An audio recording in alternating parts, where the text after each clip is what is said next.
Samantala, sumalang na sa Bicameral Conference Committee ang panukalang pambansang budget para sa susunod na taon. Nagkasundo ang Kamara at Senado na resolbahin ang kanilang mga aprobadong bersyon ng panukala. Si Sweden Velado ang ating tagapagbalita. Naresolba na ng Senado at Kamara ang aprobadong bersyon nila ng proposed 2015 national budget na nagkakahalaga ng mahigit 2.6 trillion pesos. Pinangunahan ni Congressman Isidro Ungab, Chairman of the House Committee on Appropriations, ang panig ng Kamara, habang si Senador Francis Escudero naman ng Senate Finance Committee para sa panig ng Senado.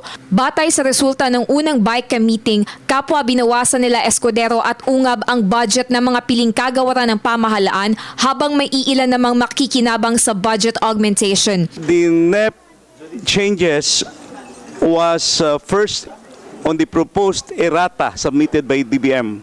Total of 13 billion, of which the House only approved something like 4.7 billion.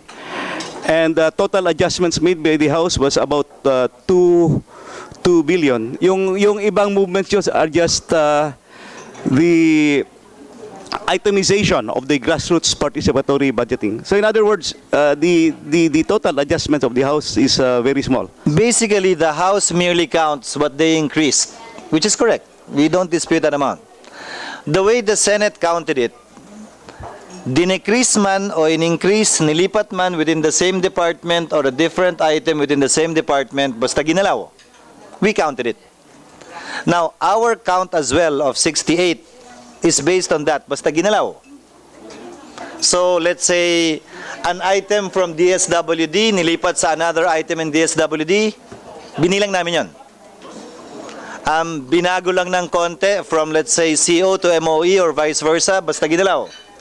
Kinount namin yun. Para safe, we'd rather have the higher amount than the lower amount. Nasa 2.4 billion pesos ang ibinawas mula sa Conditional Cash Transfer Program Monitor ng DSWD upang mailaan ito sa iba pang mahahalagang proyekto ng ibang departamento. 2.6 billion pesos naman ang digitization budget ng DOST na nakalaan para sa dapat sanay pagbili ng 140,000 laptops ay gagamitin upang mas maitatag ang Wi-Fi zone sa buong Pilipinas. Ang halagang 53 billion pesos naman na nakalista sa unprogrammed funds para sa rehabilitasyon ng MRT-3 ay inalis at i-realign sa ibang proyekto. For various reasons. Number one, not a single peso will be spent for MRT improvement. Why spend 53.9 billion on something that won't improve the plight of the riding public insofar as MRT-3 is concerned?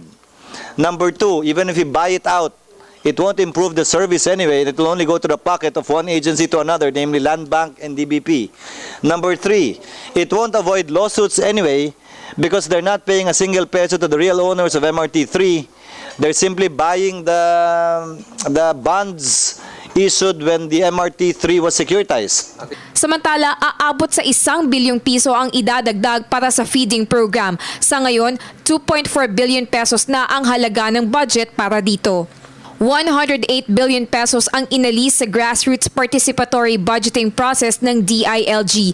Napagkasunduan na rin ng Kamara at Senado ang tamang definisyon ng salitang savings at tiniyak na tumatalima ito sa ruling ng Korte Suprema na nauna nang idineklarang unconstitutional ang DAP at PDAF. Sa bersyon ng Kamara, pinapayagan itong magdeklara ng savings ang mga ahensya ng pamahalaan bago matapos ang fiscal year basta't makapagsumite ito ng semestral report na may tala ng pinaggamitan ng savings. Subalit sa bersyon ng Senado, limitado lang ang paggamit ng savings. Sa huli, napagpasyahan ng parehong panig ang mga kondisyon para sa pagdedeklara ng savings, pagpapahinto sa implementasyon at non-commencement ng ilang mga proyekto at withdrawal ng unobligated funds at unused funds bilang pabuya at benepisyo.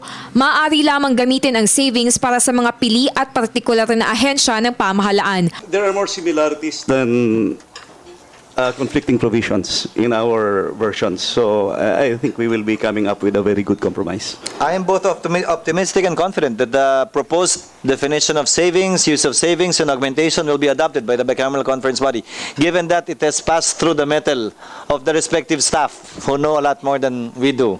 Para sa Telebisyon ng Bayan, ako si Sweden Velado.